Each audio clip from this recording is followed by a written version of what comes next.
What's up, YouTube? This is Too Raw for TV. Um, I'm not sure if you guys have heard, but this broke about maybe 15 minutes ago, and that is that former San Antonio Spurs player Lamarcus Aldridge, whose contract I think was brought out by the San Antonio Spurs recently, has agreed to a 1-year veteran minimum contract with the Brooklyn Nets. All right. Lamarcus Aldridge, who I think is about 35 years old, previously with the Spurs, but before that, his best years were with the Portland Trailblazers when he was a perennial 20 points per game scorer. He joins a team that already has Blake Griffin, DeAndre Jordan, uh, Kyrie Irving, Kevin Durant, who's still inactive but will probably be back soon, and the leading MVP candidate, James Harden, fresh off a 44-point explosion after missing a game with neck soreness. Now, this situation for Lamarcus Aldridge, I think, is a lot better than with San Antonio. At this stage of his career, Lamarcus Aldridge is not the cornerstone of a dynasty or a championship team, or even maybe even, I don't even think he's a secondary piece. He's more of a third or complementary piece at this point. And one of the weaknesses of the Brooklyn Nets is, well, at least one of the weaknesses before the acquisitions of Griffin and Aldridge was rebounding and interior, you know, presence and scoring. And these signings of Griffin and Aldridge really helped to alleviate that problem. And from what I've read, the Nets still have one more roster spot open. And let me say this: I can't fucking stand this bullshit. Okay, people need to keep the same fucking energy. This is stacking the deck. It's fucking unfair, and it don't matter if it's LeBron James or Kevin Durant. This shit is whack. Okay, this is not what the NBA should be about. And in my opinion, even if the Brooklyn Nets win a championship, this shit don't count to their legacy. It doesn't. Okay, I'm sorry.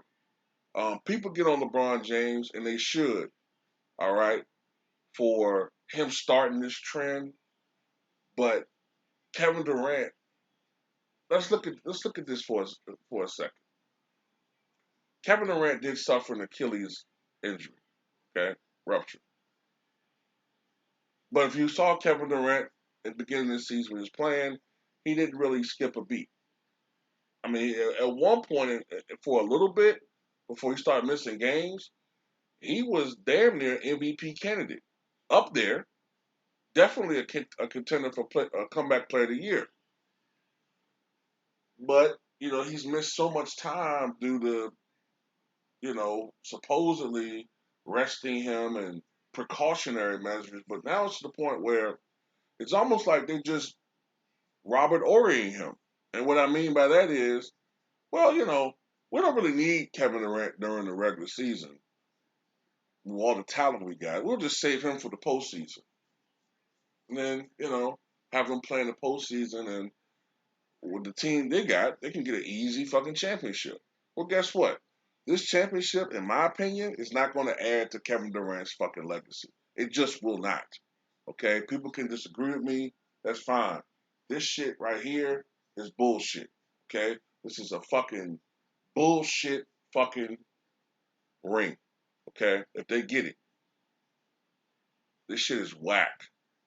All right? This shit is fucking unbelievably fucking whack, in my opinion. Okay? I mean, no. I mean, no. You see it with the Lakers. You see it with the Clippers last year, even though it wasn't successful ultimately. You're seeing it on an even grander scale now I thought that Kevin Durant was supposed to prove that he could be a leader of a championship squad on his own. You know what I'm saying? And Kyrie Irving, that's fine. You know, you need a tandem partner. But then it could have been it could have been something, planned with James Harden acting a fool in Houston, Kyrie Irving doing what he was doing at the time, and you know, it could have just fooled everybody to get him traded, and I don't know. But all of a sudden, then they were a trio, a Hall of Fame trio. Now you're getting all these components of players who are borderline Hall of Fame or one-time Hall of Fame. I mean, it's just bullshit, man. It's like some NWO bullshit, man. And to me, this shit takes away from Kevin Durant's legacy. Like I said, I understand people gonna bring up LeBron James, but both of these motherfuckers have hurt the NBA when it comes to this shit, man. What happened to the days where these guys wanted to beat each other? You know, like I know that it's a different era and free agency is, you know, so prevalent now, and these guys communicate with each other and all this shit, man. But I'm sorry, man. Like that's why I respect teams like the mid '90s Rockets or the Pistons when they had their run. Shit, even Miami. The first Miami championship team. That wasn't a team with a bunch of superstars. That was a team with a bunch of good pieces around one superstar, Wade, and a fading superstar, and Shaq. Like today,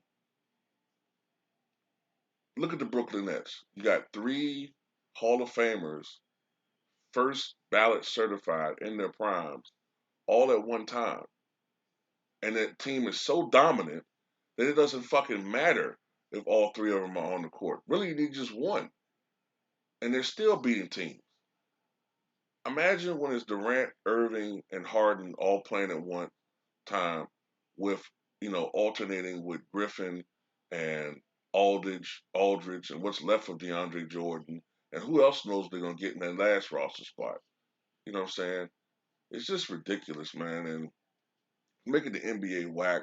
And if you want to know why ratings are down, it's because of shit like this. At least people want to be deluded into thinking that their team has a chance.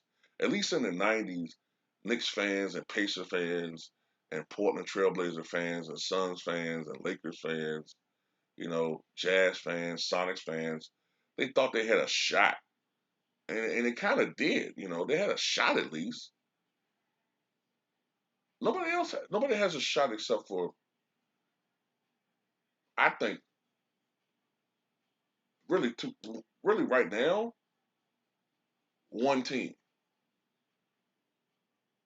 I was gonna say Lakers, but I mean the way that things are going now with the injuries, I don't know. Utah's fool's goals to me. I just don't. I know they're doing very well, but does anybody really think that Utah can beat Brooklyn in a series?